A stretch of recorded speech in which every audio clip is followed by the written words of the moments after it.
planning for his future. It was a simple little message, but I had to have pine cones hitting me on the head in order to figure it out. So sometimes the message can be that small. So thank you very much for that, Stefano. Now, Molly, have you got a comment on that? I forget the question. Such a good story.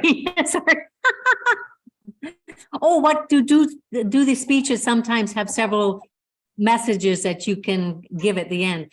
Absolutely. And that can be a blessing and it can be a curse.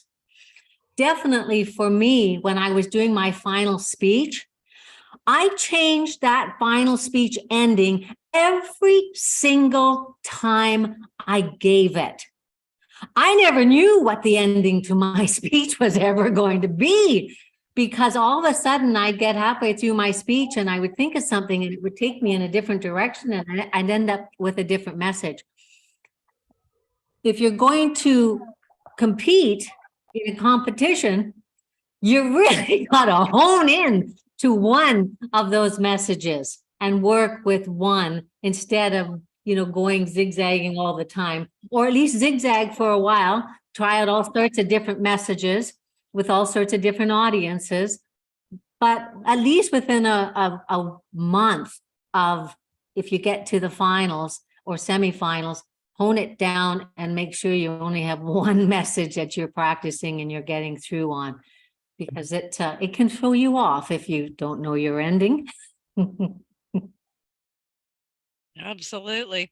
I think I've been down that road a few times, because you get these epiphanies halfway through the speech and you're like, oh, I could take it this way. So Tricia, tell us, can you answer that? Well, yes, I can. And when I made my first comment, I said that I actually, because in my case, I struggled with trying to pick one myself. Like Molly said, it can sometimes be a bit of a curse. All of them sounded like great endings and great taglines or calls to action. So I literally went to my club and asked them what they thought the core message was. And honestly, I got tons of great advice, tons of great feedback. What it looked like, though, is every single person had a different take. I was very obviously had not.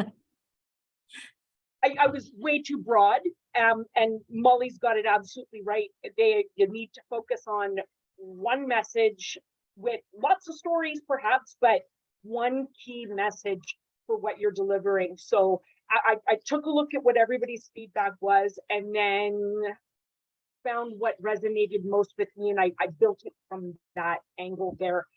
Again, I don't always have all the answers. In fact, I very much credit my club for helping me through it. It happened to be the year that we all got a free pathway as well. So I did my first speech as the icebreaker. Like, my icebreaker was me trying to do my first competition speech. So we used that path for me building my story for the competition, which I thought was kind of cool. And I very much consider it to be a joint effort with my club mates. Both of my clubs, I'm in Engaging Humor and Langley Toastmasters, and I got great feedback and support from both sides. I most certainly did not do that alone at all. Definitely needed input from other sources. That's great. I'm curious, and I'm sure other people here are as well.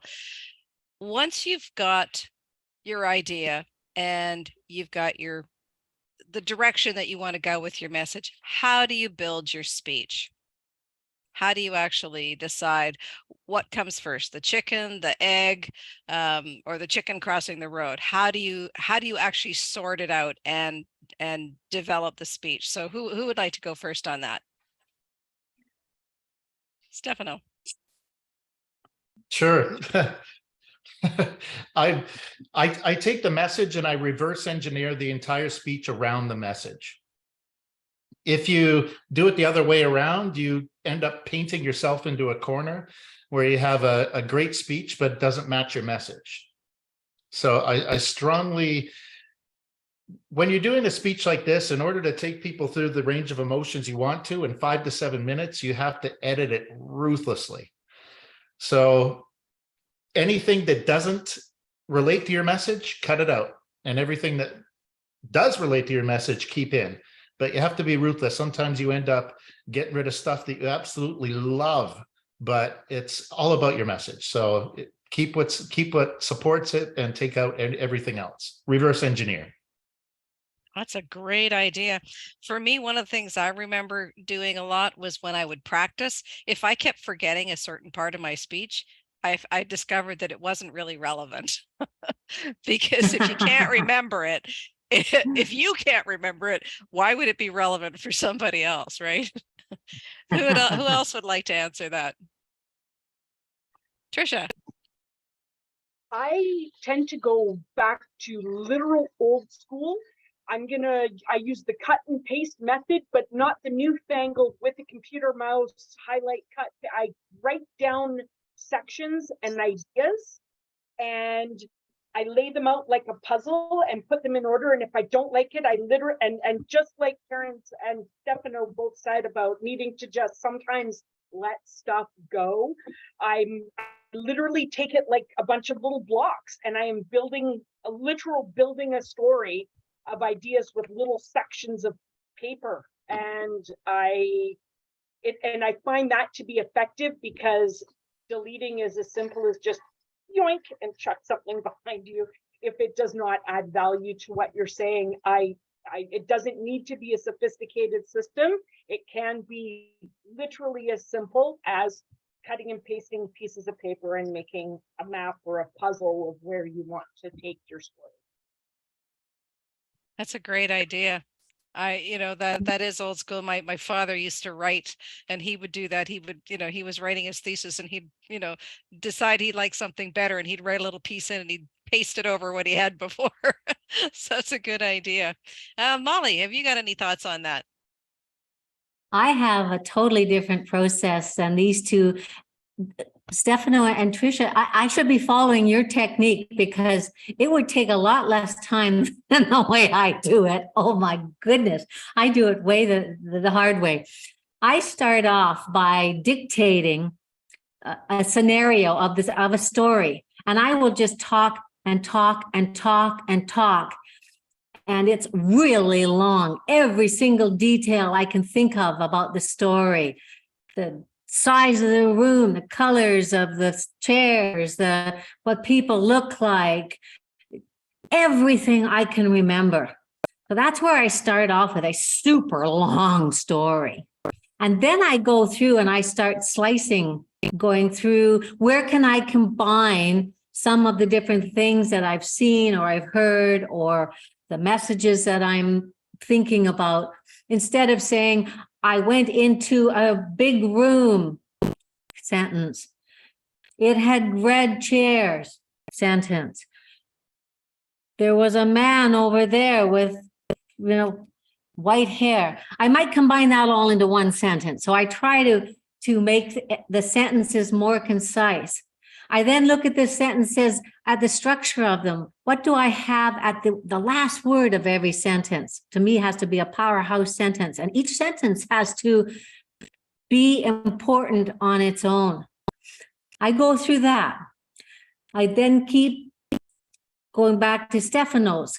I then really start zeroing in on, now, if this is my message, what of all that story that I've got can I take out? Because do I really need to know that there's red chairs or it was a big room in order to make my message? You do have to have some kind of way to let people visualize where you are and be there with you, but you're not crazy. You don't have to go on for 5 minutes about it, type of thing. I then went, and you guys have, you may have done this or may not, but there's several coaches out there that have these free tips that you can go and listen to and apply to your speeches. I went through and applied like 100 different tips to my speech. I would pick one, 2, or 3 tips a day, listen to them, read up on them, and then I would go and apply that to my speech. It took me months. I had like a 50 drafts, and I think some of you had even more than that, Stefano and Tricia. But mine is a very long, drawn-out process. I'm going to do it your way next time, I think. What I'm hearing, though, is that you have to pick a method that works the best for you. And I tend to be sort of middle of the road when I'm writing a speech. I will write it. I will practice it. It's 10 minutes. Okay, then I craft or I edit it down and continue to do that until I get to a stage where it's, around 5 minutes. And then I start to work on the delivery part of it. So that's my next thing that I'd like to talk to you once, now that we've kind of talked about how we come up with the speech. How do you do your character development? Let's hear a little bit about character development. Who'd like to talk about that?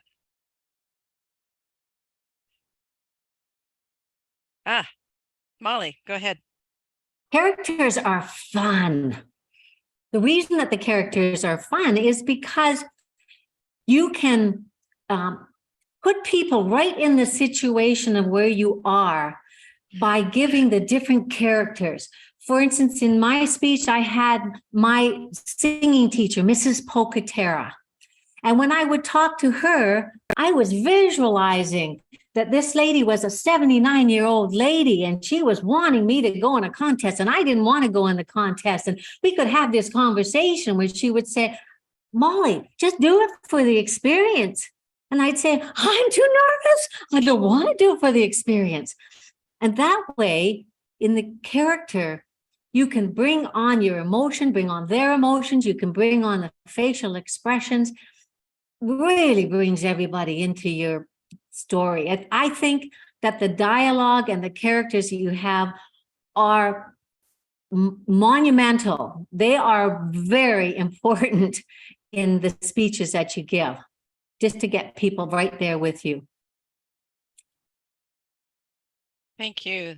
That is so true. And if you ever listen to some of the world champions when they talk about character development, they have some uncanny ways, very subtle ways to show the difference between one character and the next, rather than, going way over to this side of the stage and behaving a certain way and then running over to this side and behaving a certain way. They manage to do it very subtly within the same kind of 3-foot space. Anybody else have some thoughts on character development? Stefano. Sure, I'll just build on wonderful advice Molly had. As character dialogue is one of the greatest things you can use to actually transport people into your scene. Rather than narrating, you talk about it, because narration happens and you're talking about something in the past, but character dialogue actually is something that's happening in the moment. So your audience can't help but actually be there with you in that moment. Another great thing about it is, in order to become authentic to your audience, you have to have someone that passes on a certain amount of information to you that helps you overcome. And so if it's a person that does that, you can actually be the person giving you that advice. So it's just a nice way. So you're not preaching it yourself, you're having somebody do it. So if you don't want to preach, use someone's speech. Great advice. Great advice. Tricia, your thoughts on character development? This is one that I believe it's important, as Stefano said, like to really try to remain authentic. I think that people who overdo, overact, then it's not going to come through as sincere, as widely likable, perhaps. And I say that because I tend to be a bit of an overactor. Even in just conversation, I got my hands going, I've got the voice modulation, like that's the way that I talk. People who know me, I think for the most part have accepted that about me. But I get in a stage in front of several dozen people who don't know me, and they're like, oh my God, that Tricia is over the top. So for me, it's actually a struggle. Feedback I get often is tone it down just a little, like be yourself, but not quite as much as yourself. Like I have to watch that I don't let myself revert back to grade 8 drama class where you're just over the top, right? So for me, that's one thing that I work on. I'm personally working on as an area where I can grow to not be the over the top flamboyant, try to be authentic to myself, but the cool, the competent, the Tricia that people actually want to follow, not the weirdo who's up there flailing on the stage, who is often the one who presents itself. I kind of think that Tricia is actually amazing, though. I remember that's about humor. Humor in your speeches is really important. People want to be entertained. And I'll tell you, nobody entertains like Tricia. I'll never forget doing a humor showcase. And then I thought I had it won. And then Tricia gets up and she gives this speech, and this was classic Tricia Phipps, man. She had people rolling in the aisles laughing. And I'll tell you, there was no question who was going to become first. It was just who followed Tricia. It was amazing. So I wouldn't say there's room for that. There's lots of humor is important, and you've got a good touch of humor. Thank you for saying that. And I would like to take this opportunity to plug that our district brings back the humorous speech so that I actually could be in my element. It really is outside of my comfort zone to try to be this motivational speaker. It feels, again, finding that authentic Tricia, finding a speech that feels authentic and is still motivational is really outside of my comfort zone for that very reason. So Thank you for that, Tricia. Because, that brings up another topic, is that when we look at the International Speech Contest, who says it has to be motivational? It has to be inspiring, but it can be funny. And what I've seen from all three of you is that you have all injected humor, particularly Molly, when you did the Gorbachev rubbing his head. Oh my God, I was rolling in the aisles laughing. But when I'm just imagining Gorby looking at you. But when you inject humor into your speech, how do you figure out how to do that? Because I think that what people learn best in times of enjoyment. They also are inspired in times of enjoyment. So when we can inspire them through the humor that we put in our speeches, we're getting through to them that they're likely going to remember us longer. So who would like to talk about how you develop the humor to put into your speech? Who'd like to start with that? Go ahead, Stefano. Sure. I think one of the greatest lessons I learned was from a friend of mine, Andrew Thompson, and he won the District 96 competition. I think it was in 2016. And he came back from Washington, D.C., and he said the number one thing that he learned was that people want to be entertained. And you don't get people really entertained unless you get them laughing. It's an emotional journey. You want people to feel emotion, but you don't want them holding that heavy load all the time. It gets heavy and it gets exhausting. So the way you help your audience is by letting them laugh, giving them that release. And also, there's an important time after laughter is the height of learning. So once people are laughing, you could give them a nice, potent message after that. It really sinks in after that. But I say humor is a must. People want to be entertained, especially at the district level. That was a great lesson I learned. Thanks to Andrew. Thank you. And is it better, just to finish that question to you, Stefano, is it better to have it be a self-deprecating humor, or does it, or can you just find a humorous story? What do you find is the secret sauce? Whatever works for you. Okay. Self-deprecating humor is kind of my bread and butter that I use. It puts, it doesn't put you on a pedestal. It puts your audience up. You want your audience to be up. So self-deprecating humor works. But any kind of humor. The beauty of it is come up with your inspirational story and go back and uncover those humorous moments. That's the way I have to do it, because humor doesn't come naturally to me. So I go back and I look for elements of surprise that I can add, some unexpected twist or something that the audience won't be expecting in order to create that humor. But basically it gets a formula. If you surprise people, it makes them laugh. Go figure. So what I do is I get my inspirational speech done, which I'm I'm good at, then I go back and uncover the humor in different points. Mhm. And how about you, Molly? How do you bring the humor in? For me, I add humor in things that have made me laugh to begin with. I look back at a situation and it may have been touch and go at the time, but when I look back and I start laughing, thinking, oh my gosh, I can't believe I actually did that. Oh my goodness. And I think through the thought process of things that were going through my head. And if they make me laugh, then I put them in. And that's a good thing to have the inner dialogue happening in the speech as well as the outer dialogue from either yourself or your characters. Not only do I go back with myself laughing at the situation, I talk to other people that were there. And what did they find funny about the situation? And get their idea of it.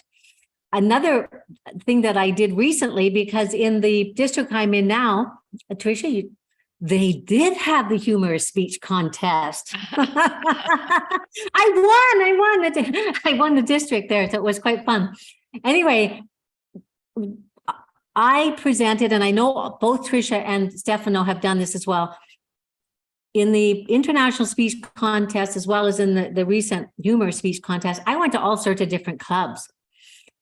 And there were lots of people there that have a great sense of humor. And they would tell me, oh, you should add this line. Wouldn't that be funny? And if it made me laugh, I added it. So just looking for things that I thought was funny, things that other people that were there thought were funny, and people that are listening to the speech, they're drawing from their own experiences of things, similar situations that made it funny for them. And I just then build on all those different funny ideas. That's great. Yep. And what about you, Tricia? How do you handle the humor? I think I'm the opposite. I have trouble being serious most of the time. So for me, it's about finding a way to take something that I think is way over the top hilarious and morphing it into something that could possibly be a lesson. That's really more how I operate. But I agree with Molly that putting your speech out to other people outside of your own home club is super important, because my home clubs know me, and they clearly have got twisted senses of humor because they think I'm funny, and I think they've come to expect a certain level of like oddball behavior and shenanigans from me, so they forgive me of things. But by going to some other clubs and practicing my speech, there was one speech that I did about singing with strangers in a gift store, and I had referred to my own previous singing abilities, that someone had once told me to shut up because it sounded like I was torturing a goat. I thought it was hilarious, but I had more than one person tell me, okay, Tricia, like, don't talk about torturing goats. Not as much funny, and poor goats. So, okay, fine. Sometimes what I think is hilarious, you also have to read the room and check the temperature of what other people, and especially in my case, because I'm always looking, how far can I push this boundary, which just leads to nothing but, uncomfortable encounters with strangers. So don't follow me that way. Definitely take the advice of people if it's good. Yeah. But if people are telling you the same thing over and over, there's probably some reasoning behind it. Absolutely. What I'm hearing is if I could just kind of recap what we've covered so far, is looking for the story is writing down those magic moments and looking for all the different messages within a particular topic, and reverse engineering. And Molly starts by dictating the story and then pares it down. Stefano's character development, he believes in transporting us into the story. And I think I'm hearing that from both Tricia and Molly, and that humor is a really good place to go. And one of the questions I just want to throw out there to everybody is, who should be the hero in your story? Anybody but you. Good answer. Like when I told that squirrel story, I wasn't the hero. It was the squirrel. And I mean, how can a squirrel be a hero? But before we go on, I would like to introduce Jenny. Jenny is from Thunderbird Toastmasters, member of my club, and she was tasked with learning a little bit about Udly. And I'd like to give her the opportunity to talk about Udly. It is a free program available on the Toastmasters website when you go into your profile. So I'd like to just let Jenny just talk about that. And I think if you wanted to share screen, you have the ability, but I'll just let you get started to just talk a little bit about what Udly can do for anybody that is trying to craft that memorable speech. Sure. Hi, everybody. I'm Jenny. So I've tested out Udly, and it is a fantastic tool. If anybody has not gone in yet, you should definitely try it out as a way to rehearse any of your speeches, and also just to get additional practice in speaking. So what it does is it records your speech, and you can also upload a speech if you've had a speech recorded somewhere else. And it by the end of the at the end of the speech, very quickly, it will tell you what crutch words you had, how many times, repetitive words, how many times, and it allows you to go directly to that point of the recorded speech, like next to the repetitive word. You can click on the little play button and it'll take you right there, so you know exactly when you did it. It tells you any what they called like weak words. I haven't run into that yet. Or no, what were they? Sorry, I don't totally remember. And it also gives you the pace, so how quickly you're speaking.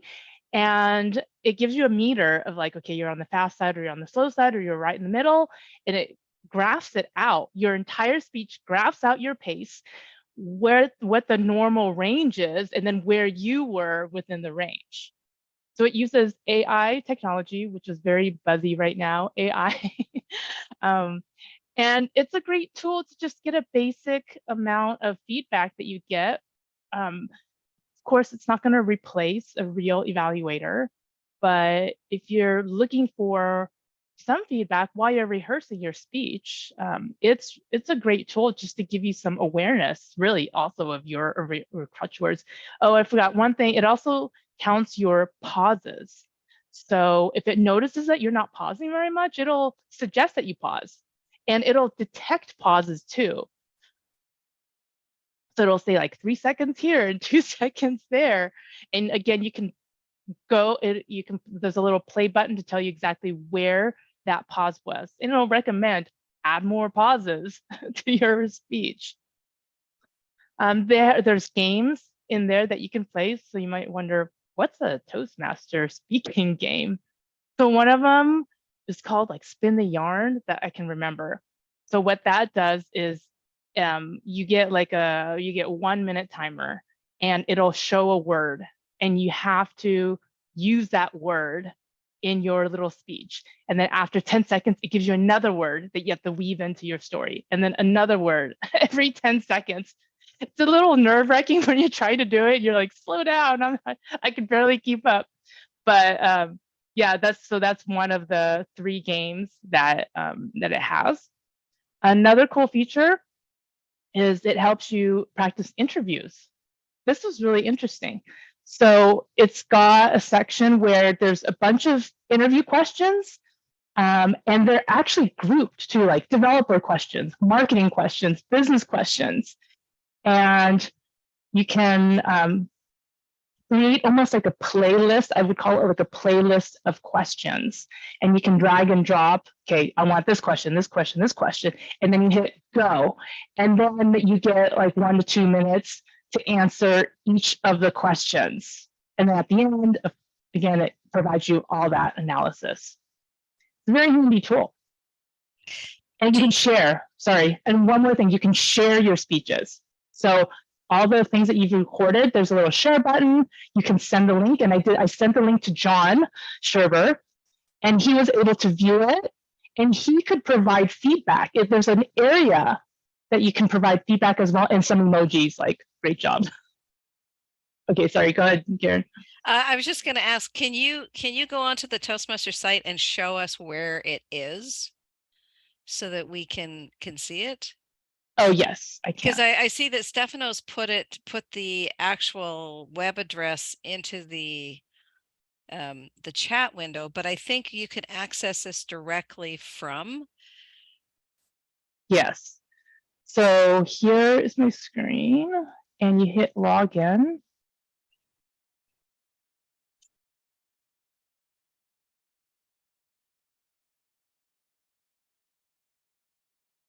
And it's right here, this part right here, get instant speech analysis, and you click login to get started. I've looked around in these sections. I have not seen it anywhere in any of these sections. So yeah, I don't know what's going on with the Toastmasters website, but this is the only place I've ever seen it. I wonder if you could also type Udly in the search bar and it would pop it up. I'm thinking it probably would, but let me. Once you've signed up. So you do have to sign up for it. When you click, if I click on login right now, it just takes me right in because I'm already signed up. But when you click as a new user, you click login here, and it takes you through signing up. And I believe you put in your account number, right? Your basically your Toastmasters login information. And then it saves it on your computer. And so then the next time you come here and you click login, or you click on that link directly that was shared, then it'll go in there. Then you'll be taken in. Oh, and you see there, you've got it. You've got the two things that you've done. Yeah, so this is the one that I did, and it's saved. Oh yeah, here's another thing. It transcribes your speech. See, Molly will love this because she could tell that really long story and then just copy and paste it into a Word doc. That is great. So on the right side, this is where it provides you all the analysis, and then your pace, pauses. On the left side, this is where you can access things, areas. The library is all your recorded ones, games. This is what I was talking about with the games. To get to the interview, it's not completely intuitive. So here, to get to the interview module I was talking about is right here, interview. And this is what I was talking about, where you got lots of questions. Here's your playlist on the right side.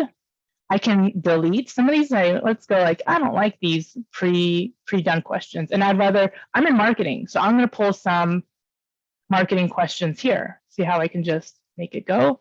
And then I hit start practicing. And then it does the recording. Wow. Yeah. That is super cool. Sure wish I had that when I was looking for work. Yeah. And here's the table topics. So here's if you want to practice table topics. So I hit table topics. And then at the top, it gives you the table topic question. Or I could just change the questions. I think I can also change, I can change the time as well. The table topics. Wow. That's a pretty cool tool. Yeah. And it shows you some samples. So on the homepage, you can see here, like this is Amy's pathway speech. So this is already done, right? This is for everybody to see. So if you just want to look around and not do it yourself yet. See all the, I don't know, the weak words. What are the weak words here? I think normally we would call it, I don't know, in our club, so we consider that a crutch word. Or I've heard that as a crutch word. But anyways, that's. Wow, that is, and this is something that Toastmasters has partnered with Udly to offer our members, to give us that one little leg up to do the practicing we need to do for our regular speech contests, our speeches, and then our contests. So, well, thank you very much, Jenny. Anything else you could add to that? Not really. Just I suggest just going in and trying it out. The table topics are kind of fun if you just keep it to 1 minute, and the games are actually kind of fun too. Hard, but fun. Yeah, right on. Well, thank you so much for giving us that little walkthrough to help us understand that. I think we'll all benefit from that. Thank you Yeah, very much for joining us. That's great. You're welcome. All right, so let's go back and take a look at some of our speech ideas. All right, now let's talk about how do you use the stage and develop your characters within with your gestures, your staging. Let's talk a little bit about how you do that. How do you best use gestures, the stage to get your message across? Who'd like to start on that one? Okay, Tricia, you go first this time. Because if I'm understanding correct, it's all going to be online until the finals. Is that correct? That's right. So my best suggestion is every year before the contest, they do this thing to make sure that everybody is got the same amount of space between their camera and their speaking area. My suggestion would be, seemed to be in most of my contests, like 3 to 5 feet was roughly the average. So start there and practice in front of a camera and really mark out. Check to see where you're going to step out of the frame and make sure that you stay within that frame, because in the online format, it's what they can see on your screen that is your stage. So you have to, and if possible, I would suggest finding ways to make use of as much of the screen as you can. So don't park and bark. Find ways to move within it in an interesting way if you can. I think Stefano gave a really good example of that the year that he made it to. I like the way that he had it angled, and he really made a point of using all 4 corners and really using his stage well. He did a really good example of that. But you don't know what your stage area is if you're not practicing while recording. So it's important to do your practices in front of a camera, not just in your bathroom in the shower, which is my favorite place to practice speeches. And now you can do it on Udly, and wouldn't that be cool? Now, who's going to start using Udly? Well, I'm not taking a camera into the shower though. This is where I'm drawing the line. Even though no one's going to want a video of that, I still might want a career in politics one day. So we're just, Yeah, you never know. It's a family show, Tricia. That's right. Okay, Molly, what advice would you give about using the stage, how you develop the characters, how you use your gestures? What would you offer to us? Well, there's various different techniques that you can use. And if you watch various speakers that have been in the semifinals or finals like I did, you can see some of them that won, they were close to the cameras, and then they were far back. And I think in whether it's online or whether it's the actual live presentation, the use of the stage really should be consistent with what you're talking about. So if, for instance, somebody is whispering and they want to tell you a secret. Well, in general, if somebody is whispering to you and they're wanting to tell you a secret, they are usually coming closer to you and they're whispering. So that's a technique that is consistent with what you're doing. If you're talking about past, present, and future, that's a good way to use the stage, again, whether it's live or on video. Most times, if it's in the past, then it's your audience is left, the present is the center, the future is the right. If you are presenting, typically you have to present the opposite way so that they get the right positions for those different time frames. Other speakers have used different points in the stage to help them remind them what to say, certain parts of the speech. And so to remind them that they need to say something, they will go to a certain part of the stage, and that twigs them to go, oh yeah, this is the story I'm supposed to tell there. And then they may have another spot on the stage where they go there and they again reminded of a story they're going to tell. Another way is if you have more than one character in your speech, you may want to move to be a certain spot every time that character is speaking, so that people know to be going that is that character all the time. If you do that, you have to remember not to stand in front of that character at some point in time, in your speech. All sorts of different ways that you can use it. Online, when you have different characters, quite often you'll have conversations. So you may say, and then John said to me, Molly, what the heck are you thinking? And then I said to him, well, don't know what I was thinking. So it's a way of, again, looking different places so that people get used to knowing where those different characters are. Those are some ideas on ways that you can use the stage, whether it's video or whether it's live. Great tips. And many of the tips I heard you talk about, I've heard the world champions talking about as well. So some very good, valid tips. What about you, Stefano? Sure, I'll just build on what Tricia and Molly had said. It's so I think the hardest thing I ever had done was change a speech that was made for a stage after the air raid contest to 100% online, where everything's set up perfectly. As Molly was saying, I had all my little holograms on the stage where things were. And then I have to stand in one place and look at this black dot and not know if my jokes are funny or not. That was the hardest thing I've honestly ever had to do as a speaker and a competitor. So yeah, holograms are important. As Molly was saying, if your Uncle Gino died on this side, you're not going to eat lunch exactly where Uncle Gino died. And you might not think it's important, but unconsciously it is for your audience. It just doesn't seem right. If your past is on the wrong side, from us in the Western culture, we read from left to right. So usually stuff in the past is to the audience's left and stuff to the future is the audience's right.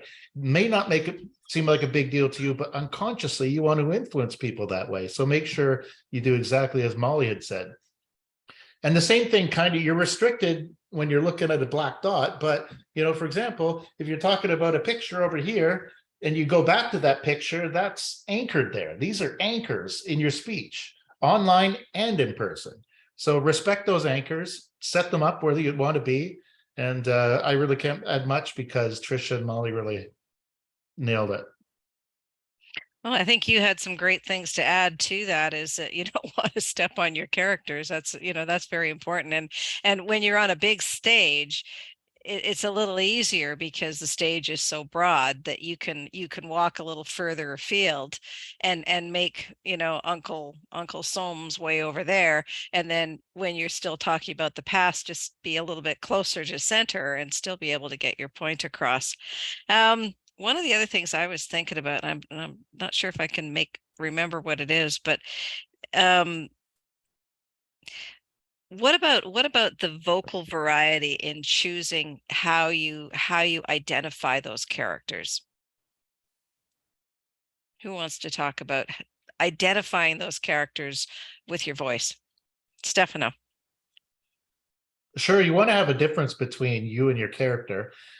For example, you want to change your voice slightly. You don't have to be over dramatic about it. If I'm talking to a woman, I'm not going to say, so how are you, Tricia? Well, I'm doing just fine, thank you. It just seems ridiculous. But you can alter your voice a little bit so it's obvious you're not talking to another man or another woman. So you alter your voice a little bit, but if you make it too over dramatic, then it kind of falls flat. The other thing that I've seen done, which I find really, really effective, is that when you're describing your character, I think that was where I was going before, was when you're describing the character.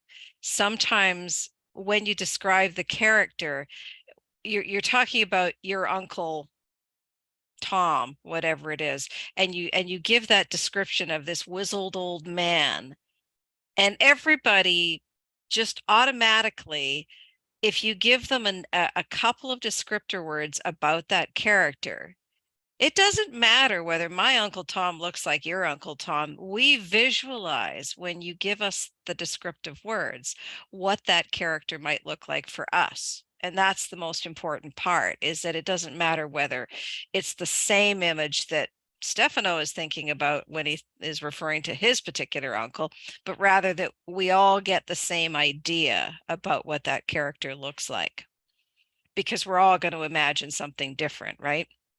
If I was to ask everybody to draw a pig right now, how many of us would have the same pig? Some might just have a face, some might have the whole body, some might have a really long curly tail, and some might have a really short curly tail. So when you're describing, you really need to just make sure that you're using the descriptive words. And so how have you found, all three of you, have you found it a process to help you choose those words that allow you to develop that character? Tricia. As you were asking these questions, I was trying to think of situations where I had like larger bits of dialogue between myself or between other people, and I really didn't. I will sometimes throw out just one or two phrases from another person. In the year that I made it to the semifinals, the only time that I spoke so another way, if you're not comfortable doing voices or with modulating your voice, you can talk about what somebody said. My parents, they apologized. They said this, they were sorry that. And so I could use my voice without having to try to create a character for them. Because the only time I gave them a voice in that speech was when they were angry at me. And so all it was just, like, do the angry mom, get out of my bedroom voice. So and part of that was what I also said earlier, for me, trying to not do the over the top acting, as I've had some suggestions from some people to tone it down and keep it real. So volume, pitch, all of those things, pace, like how fast you're speaking. I was panicked, so I was going really fast. And how do you still get the pace out quick, but still have every syllable heard? So there's a lot of thought that goes into that. And a big part of it is seeking feedback from people too. Could you understand? I understand it because I'm saying the words, but going to other people and asking, is there enough difference here? Could you get that there was a difference of two different people having this conversation, or enough of a dramatic change of energy to tell the difference between the two people? So practicing in front of other people is also perfectly logical, and speaking about a conversation and using your own voice is also a way to circumvent some of that if it's not something that you're comfortable doing. That's very good advice. Very good advice. We're running close to the 8 o'clock. I would like to just ask anybody if they have any specific questions. There's one thing I just wanted to point out. Val Gunn has already left the meeting, but her club, Mid-Island Advanced, is offering sessions for people to practice their speeches. So she's part of Mid-Island Advanced. So if you are interested, I believe they meet twice a month. Is that right, Phyllis? Is it twice a month? Yeah. So I think it's second and fourth Saturday, I think it is, Yep. right?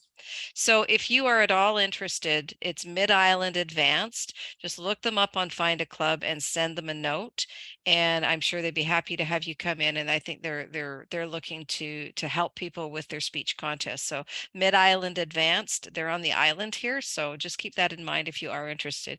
Are there any questions? Anybody have any questions to ask our speakers today? I just wanted to make a comment about Tricia's speech from some time ago now. It was about the children who were kind of left at home and there was monsters in the closet. I loved the drama, and the voice modulation just made the whole speech. And I think she took top a word, but I love the drama, Trish, and don't give up on that. Yeah.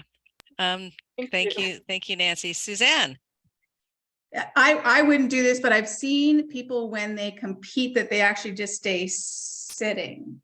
What is your opinion on that? Because I believe that we need the most stage to be able to get the biggest effect when we're doing our speech. But what is your opinion on just sitting down when we're in the Zoom environment to deliver a speech, a contest speech? Molly. I think you need to do what you're comfortable in doing, to be authentic. I've seen it done both ways and seen it done effectively done both ways. For me personally, I feel it's important to stand up because I feel more freer to do things and I will move more and it brings out more expression in me. But I have a coach who rarely stands up and he is super effective as well. I think you just have to go back to being authentic, do what you do best. I don't think there's a right or a wrong way. Okay. Anybody else have an opinion on that? Anyone? Okay, any other questions or comments? Anybody have anything? Frank?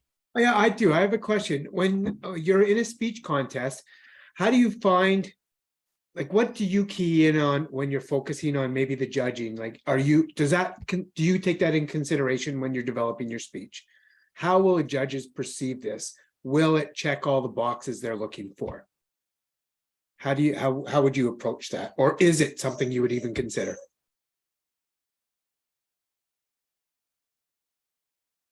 Who'd like to answer that? Tricia.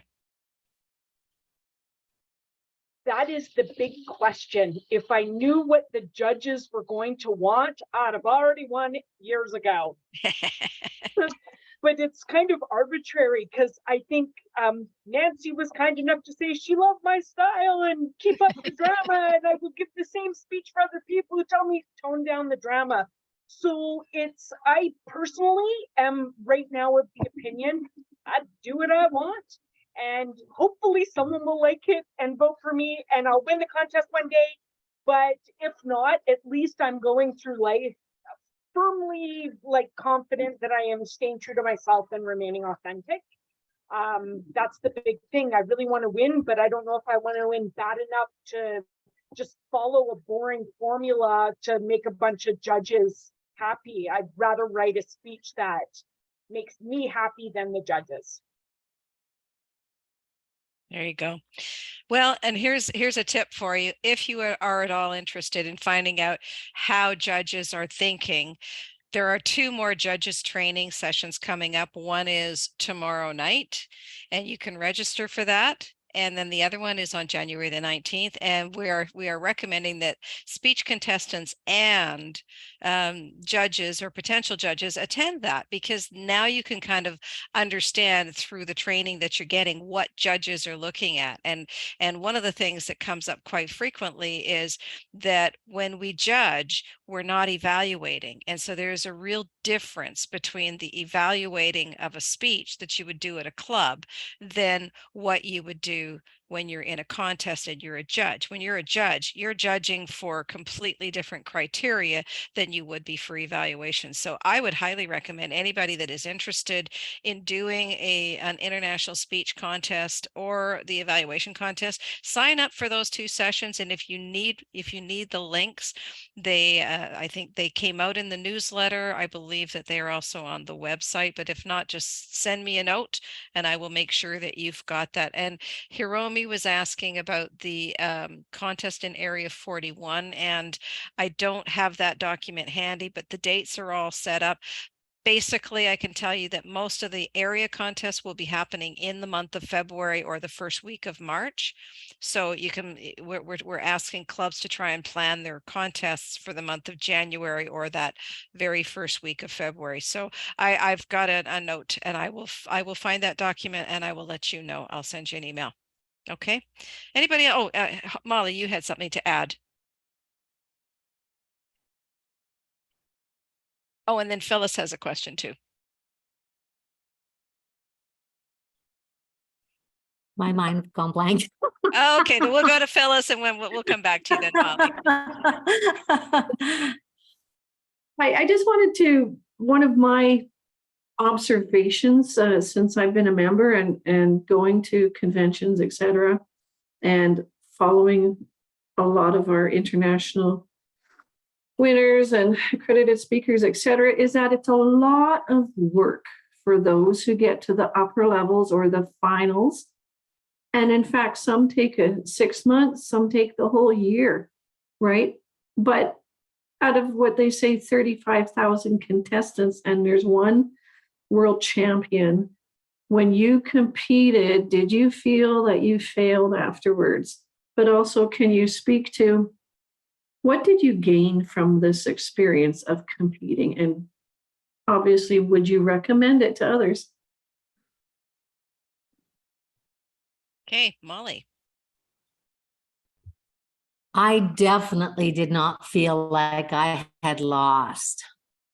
For me, I did make it to the finals, and no, I didn't make first, second, or third, but oh my goodness, to be considered in the top 8 in the world, who cares, right? That's phenomenal to have got that far. For me, I almost felt like it was a calling, for me to enter the contest. I knew that I was supposed to give a message to somebody.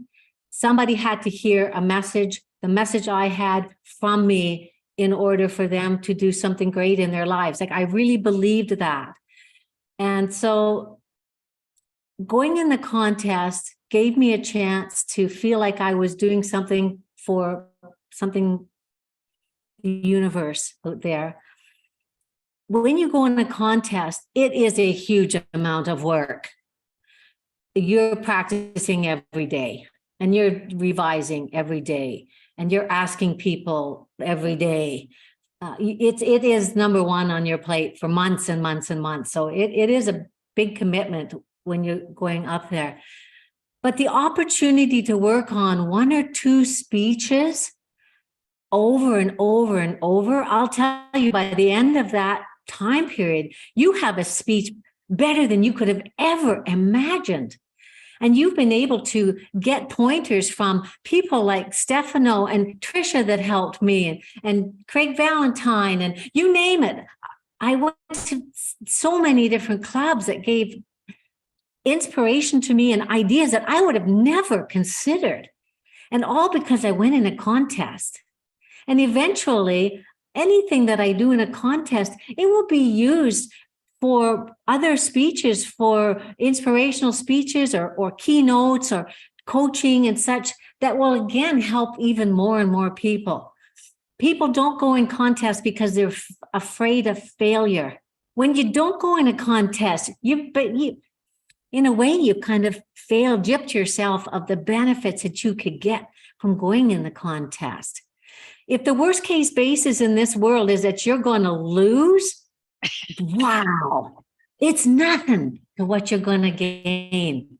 So I'd say, man, do it. Although I don't really want you all to compete against, me if I'm in it, but You're in a different district. Stay now. out. It's awful. Don't do it. No, honestly, do compete. It's worth it. It's worth the experience that you get, and you will become a better speaker and a better person because of it. Definitely. Thank you, Molly. Stefano, you've got some comments. Yeah, just quickly, just to follow up on that. Yeah, it's not about winning or losing. It's about being the best you can be. And there's nothing else in Toastmasters that forces you to be the best you can be than competing. There's nothing that forces you to go over the same speech sometimes hundreds of times when you get to the top levels. It's not about winning or losing. It's, if you lose, you're just learning. It's a big learning lesson. But it forces you to be the best you can be. And if you want to be a professional speaker one day, you use the same speeches over and over. You don't write one and throw it away. So it's hard work that goes into it, but it's valuable to you. It's forcing you to be the best you can be. So do it, regardless if you win or not. Exactly. Great advice. I just want a show of hands. How many people found this really valuable today? Just put your hands up and let us know. All right. So this is something that we should do again. because I think that there's an opportunity for us all to grow in how to become better. I just want to finish quickly. We are over time, but I just want to finish quickly. If our three speakers would give us their top 2 tips for us to take away. Who wants to start? Tricia. My 2 top tips are: remain authentic to yourself. Don't try to be something that you're not. And start with a great story. Those are the 2 things. If you got a good story, then you can get the moral and all the other stuff will come together. Stay true to yourself. And I think those are good guidelines. Perfect. Thank you very much. Who wants to go next? Molly. This is in keeping with my semifinal speech. And it is show up. Do it for the experience, just like we talked about. That's the number 1 tip. Don't be afraid of failure. Show up. And like Stefano said, be the best that you can be. The second tip is have fun. Do it for fun. It is fun. And it's a great experience. So don't be shy. Get in there. Do it. Bev, did you have a question? Oh, no. Okay, you got your hand up. That's why I was just wondering. Okay, and Stefano, what are your top favorite 2 tips? Okay, so my top tip, I guess, is your speech is only as strong as the message it contains. So obsess about your message. Make sure it's something that means something to you and is powerful, not just for you, but for the audience, who in essence is the most important thing. And number 2, take feedback in stride.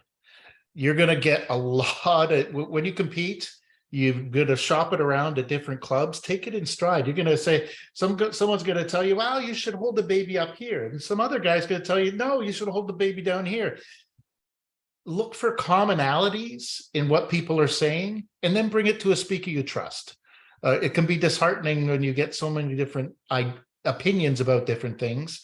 You just have to take it all in stride. Look for commonalities and then take it to someone you trust to find out what to do with it. All right. Wow. I've taken copious notes just because I think it's there's lots for me to learn when I get back onto the speaker circuit. So thank you everybody for coming. If people want to stay along, if our guest speakers want to stay and answer questions, we'll keep on the line for a little bit, but we're officially adjourned and we'll let you go on your way, or if you want to stay, you can stay. Thank you so much, everybody. Thank you, Tricia. Thank you, Molly. And thank you, Stefano. And thank you, Jenny, for the Udly.